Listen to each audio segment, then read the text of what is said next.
The frilled standard bind off is a way of taking the standard bind off and making a frilly edge, and it's not very frilly, but you'll learn a lot from doing it. Start off by knitting one stitch.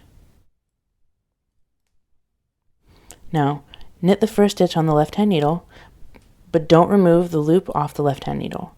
Instead, use the tip of your left-hand needle to bind off one stitch, like that.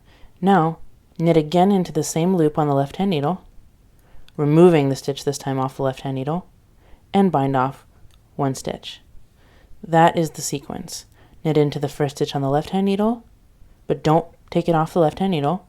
Keep it on there. You can hold it with your thumb and use the left-hand needle tip to bind off one.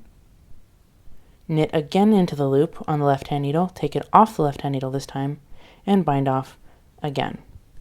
Just repeat that sequence all the way down your bind off edge. And notice that I'm using my thumb to hold that loop on the needle because I don't want it to go anywhere. Right there.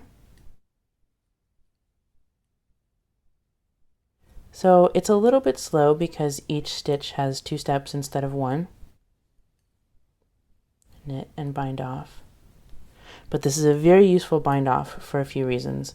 Number one is that it is nice and stretchy, and it looks really nice, and you can use it on lace that you're going to block aggressively. Here, I'll show you what this looks like if you're an American style knitter. If you're going to block any lace aggressively, which means you're going to stretch it out so that you can pin it and see the pattern really well, you're going to need a stretchy bind off, and this is perfect for it. I don't know why, it just is. I've tried tons of bind offs on lace, and this one is my favorite for lace.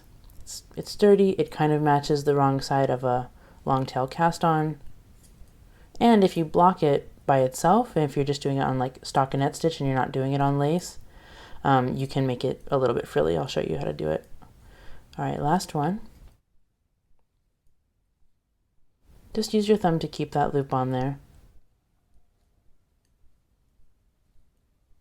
Okay. And when you're finished, cut your yarn and pull it through the remaining loop on your needle. And here is what the frilled standard bind off looks like. It's decorative by itself. If you block it, you'll get everything wet and soak it in some water, and then you can use your hands to shape it into a little frill like that. You can see that, I mean, you can try to stop it from curling, but it wants to sort of curl over. And you can also tell that if I were to do it on lace, it would spread out really nicely. And I've got some pictures of that with this bind off. But there is the frilled standard bind off. It's the least frilly of all the frilled bind offs.